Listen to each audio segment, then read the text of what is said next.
All right, so today we're going to be discussing what's it really like to be living near Disney World. Why? Because we get this question all the time if you're moving to Central Florida and the proximity to Disney World is something that interests you, then you're definitely going to want to check out this video.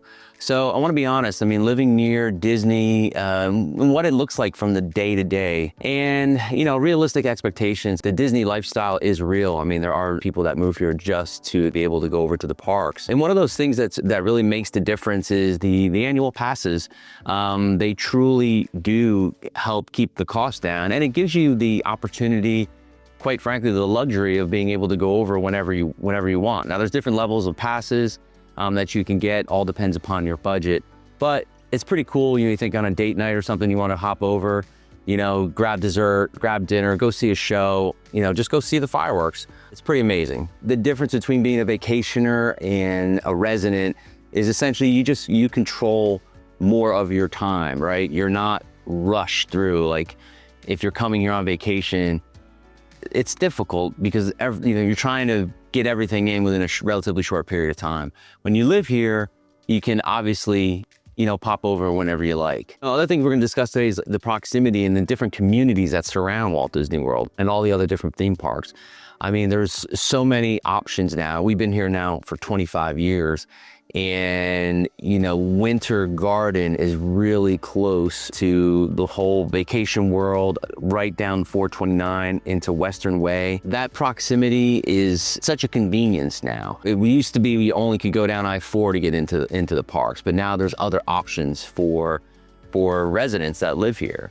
Other areas within close proximity are Windermere, Davenport. But when you start talking about Davenport, you're getting into that whole short-term rental world, which is something that you have to decide if that's something you want to be part of. For most residents that are here full-time, they don't want to live in that particular area because you have a lot of transients, right? You have people that are coming and going on a weekly basis for vacation. It's also a great option though if you're a snowbird, like if you're only going to be here a few months out of the year and you can then use those properties as short-term rentals or Airbnbs. I mean, we have a lot of customers we've helped over the years get into that world, but something that, we preface all of our transactions with is just know your numbers, really know real numbers, not just made up numbers, especially if you're looking for that short-term rental to offset some of your costs.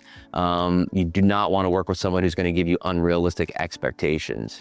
And that area down by Davenport, Champions Gate, I mean, all of Central Florida is growing, but there is a lot of traffic down there, right? I mean, when we first moved here, I don't know, I think it was like 40 million people a year visited Orlando. And I just literally looked this up today. Now it's 74 million people a year are coming here on vacation. It's insane. I mean, there used to be downtimes at the parks. I remember we go in September, right? Because it was quieter, or you go after the first of the year, after all the holidays are over. It was like, it seemed to be like, it was so quiet, but not anymore. I mean, it's busy all the time, all year round. So, I mean, that feeds into the traffic in that area. And now there's alternate routes on which ways you can go in and which ways you can go out. So they have really done a great job with expanding the highways around all the theme parks, giving vacationers and also residents options. Another great area is just south of the Orlando area, headed down towards St. Cloud. And in the past, coming up I-4 heading east, you'd also always bottleneck in that Champions Gate area. But, they are expanding all of those highways now. So again, they're giving not only residents, but also vacationers options in which they can get into the parks depending upon the traffic. So back in the day, it was like I-4 was the only way in and out, and it could be a nightmare. Another beautiful thing that they've done with I-4 is they put in toll roads on I-4. So they're like express lanes. So if you don't want to sit in the traffic, you hop on the express lanes, and usually they're wide open. All right, so now let's talk pricing when it comes to the areas around Walt Disney World. The median sales price around Winter Garden is like $750, but you can go a little further out, right? And what I mean by further out is you go down to St. Cloud, like I talked about, it's much more affordable down there. Or if you head towards Apopka, the median price in Apopka is $450,000 right now. And you can be down by the parks in 35 minutes. Claremont, is a little further up north off of 27 in Mineola. I mean, these are all great areas that are mostly where residents reside, right? For vacationers, it's getting down further towards Davenport, Champions Gate, parts of Kissimmee. Those are more of the areas where those short-term rentals are. And that's another thing you just need to be aware of if you're relocating here. If you don't want to be part of a short-term rental community, completely understand. We just need to know that up front, so we're not sending you properties that are in these, zoned for short-term rentals or Airbnbs, because there's a lot of communities that are not zoned for that. We work with people all over. We just closed some deals in Davenport with some investors from Canada, and they come down, they use the properties for a month or two out of the year. Their families come from all over, and then the rest of the year they rent them out. But if that's something you're interested in, like I said earlier, you got to really know your numbers. And what I mean by that is, have real expectations on exactly how much these properties will rent for. If you're just going to hand it over to a property management company, that is the worst idea. I mean, you have to have the mindset that I've seen that for those individuals that really want to either generate a return or have the property pay for itself, you have to take a vested interest in it, and you have to run it like a small business. You can't just hand it over to a property manager and say, hey, rent this out for me. Because if they have their own properties, I guarantee you those properties, they're going to rent them first before they rent yours.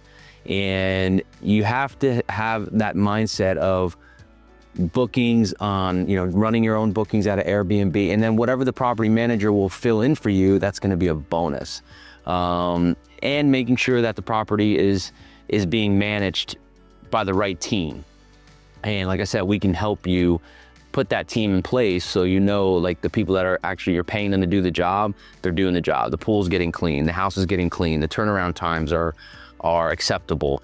All of these things you have to take into account, because there is a lot of competition. But I will tell you, if you do it right and you give your guests the right experience, they're going to come back to you year in and year out. Going outside of those areas of the theme parks, like I said, Popka, Mount Dora, Claremont, parts of Orlando, even if you want to be in East Orlando, Lake Nona, even up towards Lake Mary, I mean, you're still within 35, 45 minutes of the parks. This depends on traffic, which for most of us is not a bad commute.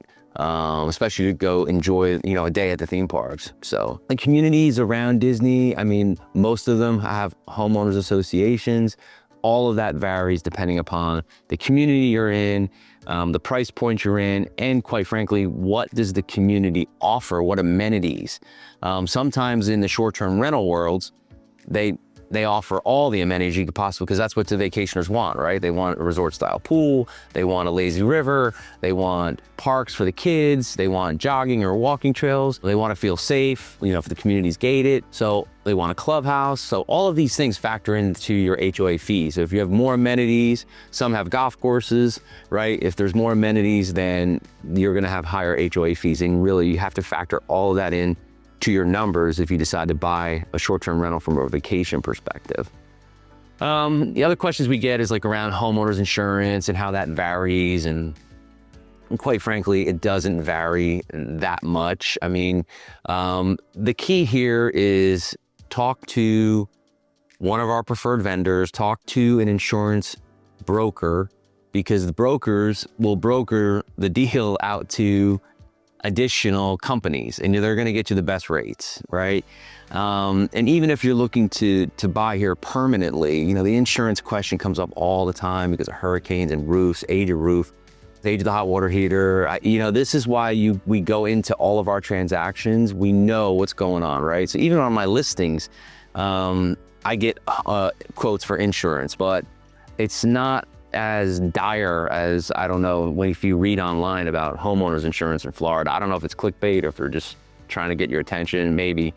But I do this day to day. I've been doing it for 25 years. I mean, so it hasn't been a major issue. And even we've sold properties oceanfront. I mean, we've sold properties in flood zones, right? And there's not as many of that either. I get buyers all the time asking me about flood zone. There's not that many flood zones in Central Florida, thank goodness. Most is flood zone X, which means you don't have to have flood insurance. But again, this is why you need a good insurance broker who's local, that can that understands the policies. You need to understand what you're getting into. If there's a hurricane deductible, what does that mean? If you need flood insurance, what does that mean? How much is covered? What's not? And certain things are not covered, right? I mean, people like for example, your appliances, or if your hot water heater goes out, or if your HVAC quits. But that's where home warranties come in. And I mean, home warranties have even gotten a bad rap like back in the day, but I swear by them, because as long as you get the premium package, things break. I mean, and the other reason we get them is because you could have a refrigerator that's relatively new. We close on a house and 30 days later it breaks. Well, it happens, right? It's called life. But if you have the home warranty in place and you have that, and the buyer can then just call the home warranty company, they typically will pay like $120 or $125 trade fee for them to come out, take a look at it, and see they either replace it or fix it. And you know, everything is ridiculously expensive now. So, you know, to pay them $125 to come out is about standard, but at least you don't have the additional cost. For example, my hot water heater just went out. A hot water heater is like 23 years old. It's lasted forever, but it went out. So the home warranty company allotted me $800 to go get a new one, which I did. I went to Lowe's, got it installed. So it covered a big portion of that hot water heater. So these are just little things, you know, that you need to be aware of, and, you know, have someone in your corner that knows exactly, what they're doing. So call or text us at 407-383-4021, or go to teamfreda.com to reach out. Please feel free to check us out on Google or Zillow. Just type in Team Freda, and Freda spelled F-R-E-D-A. If the video was helpful, please subscribe, please like it, please make a comment on something else you want us to talk about. And anything that you want to know about moving to Central Florida. Team Freda, broker by LPT Realty. We'll see you in the next one.